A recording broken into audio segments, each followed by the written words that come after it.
Hi, and welcome to Week 4 Lecture Part 2 on High Renaissance Art in Italy. Michelangelo di Buonarroti.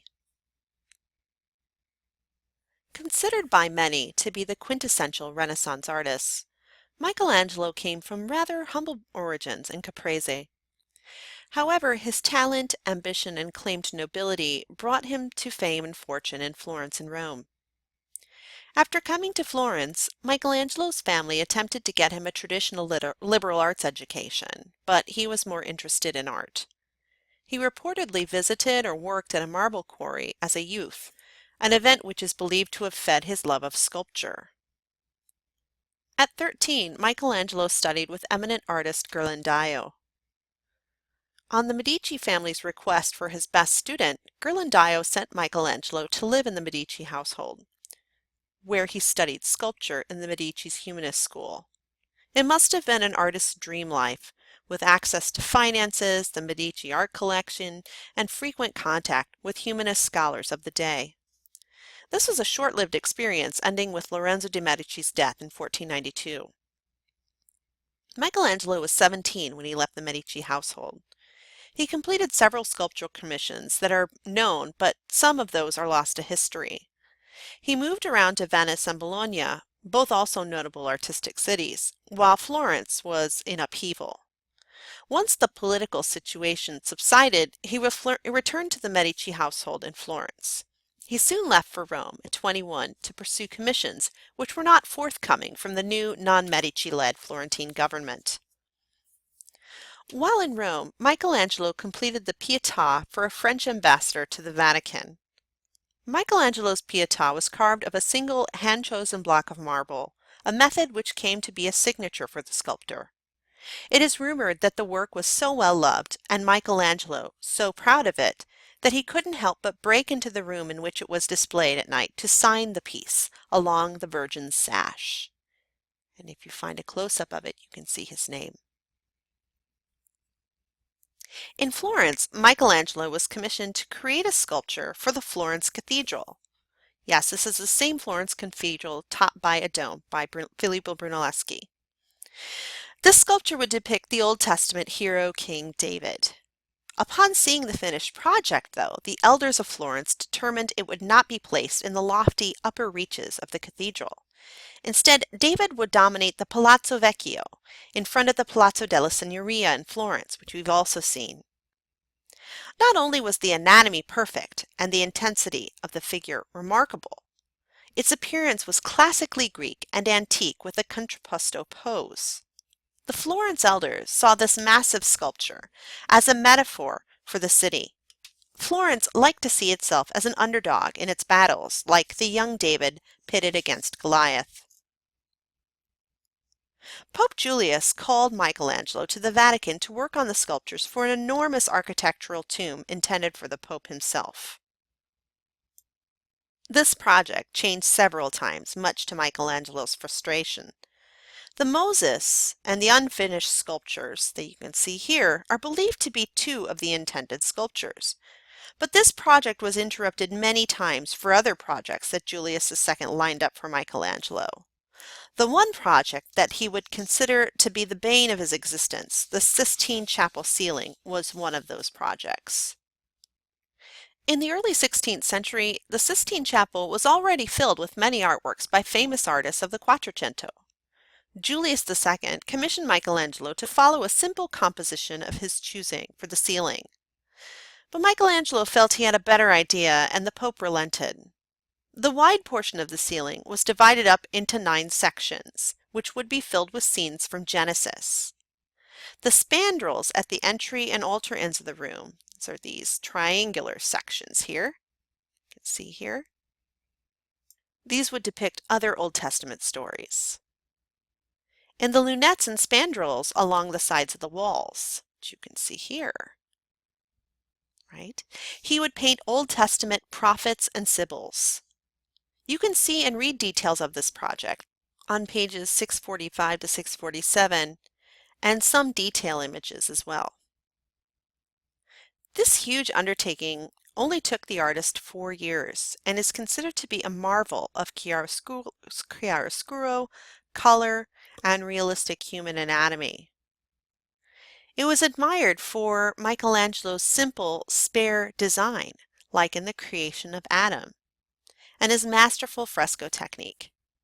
Yet Michelangelo hated this commission and resented it. He did not consider himself to be a painter. He was of the school of artists who felt that sculpting was in 3 dimensions was more honorable and creative than painting.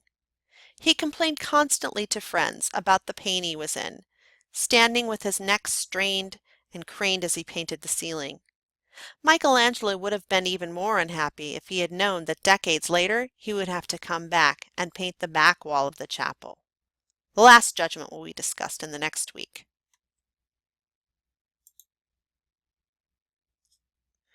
The Sistine Chapel ceiling underwent a massive but delicate cleaning in the 1980s. You can see one before and after image on the screen. The smoke of incense and candles which burned over the centuries, plus the carbon monoxide and other pollutants expelled by the millions of visitors per year, led to the work slowly darkening over time. The result was so dramatic that there was a fervent and worldwide public debate about whether the cleaning had gone too far. You can read a current article about preservation of the ceiling in the module. Later works. Upon returning to Florence, Michelangelo was hired by the once again powerful Medici family to design the sculptures for the family tomb and to design the Laurentian library. Michelangelo was less inclined to continue to take commissions from the family, as they had grown unpopular and despotic, especially after Leo X, a Medici, became pope. The Medici were also short on funds, which made work very slow, and both projects, like most of the Medici family's mid-16th century commissions, are remarkable but unfinished today. The Laurentian Library is an amazing feat of late Renaissance interior design. The vestibule reminds us of Brunelleschi with its short, skinny columns and simplified Greek elements. But something is a little interesting, even off, in the design. The vestibule stairs carve outward at their base, almost disproportionately. The columns on the walls crowd around the doorway and appear to be stuffed into the walls. Yet they don't actually appear to support anything, giving the effect they are floating in the air. This unusual style elements look forward to the next movement in Italy, Mannerism, which is discussed next week. While Florence was the heart of the Renaissance and the Vatican was a seat of many commissions, other cities in the north of Italy were also considered centers of artistic activity. Patrons in Mantua, Parma, Bologna, and Venice commissioned works for northern Italian artists like Correggio, Giorgione, and Titian. Correggio had a short but productive career that capitalized on the new achievements in foreshortening. The illusionistic technique that originated with Andrea Mantegna would typify ceiling paintings in northern Italy. In the Parma Cathedral ceiling, the artist uses foreshortening to create an impressive illusion that the dome has disappeared. The Virgin Mary ascends to heaven upon her death, and the Assumption of the Virgin. You can see her here being carried aloft by angels. Giulio Romano's works in the Sala dei Giganti in the Palazzo del Te, Mantua, bring the illusion down the walls. The viewer might be led to believe the ceiling is coming down on him or her as the columns break and fall as chaos is all around. And here is the ceiling from the same room. Giorgione and Titian were Venetian artists whose work exemplifies the difference in interests between Florence and Rome and northern Italy. Because of the rich, vibrant colors and glowing quality of Venetian painting, Florentine art critics deemed Venetian art too concerned with color and not concerned enough with more rational and scientific and, to their minds, intellectual act of drawing.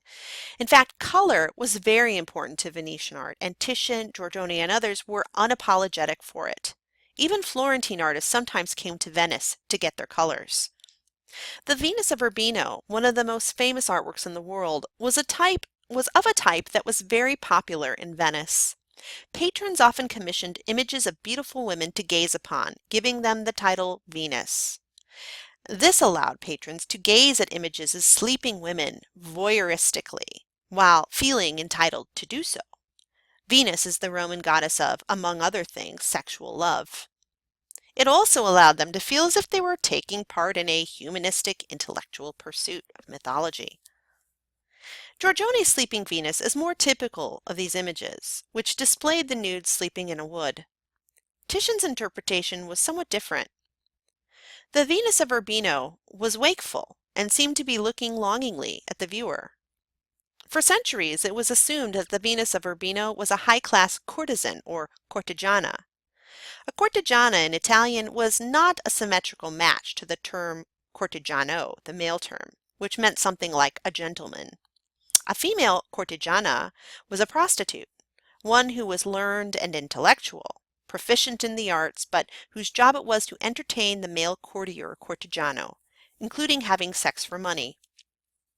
Yet documents and a proper reading of the iconography of the Venus of Urbino demonstrate that this interpretation here is incorrect.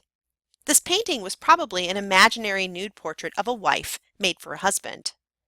The hope chest in the back and the faithful dog, both symbols of marriage and very prominent in the composition, must have been quote-unquote hidden to those who preferred the original, more sordid interpretation.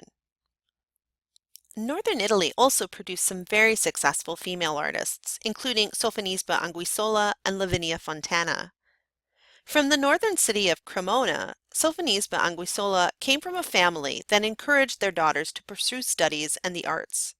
Anguissola was held in very high esteem all over Italy. Later in life, she became the court painter to the monarchy of Spain. Originally from Bologna, a city well known for its humanistic attitude toward women, Lavinia Fontana was a high Renaissance painter of portraits and religious subject matter, like the Noli Me Tangere. Fontana was a lecturer at the University of Bologna, believed to be the oldest university in the Western world. And she wasn't the only female professor there. Fontana moved to Rome to become a Vatican painter in the early 17th century. Okay, this concludes our lecture on the High Renaissance period in Italy. Next week, we will take on the Mannerist period in Italy and 16th century art of Northern Europe.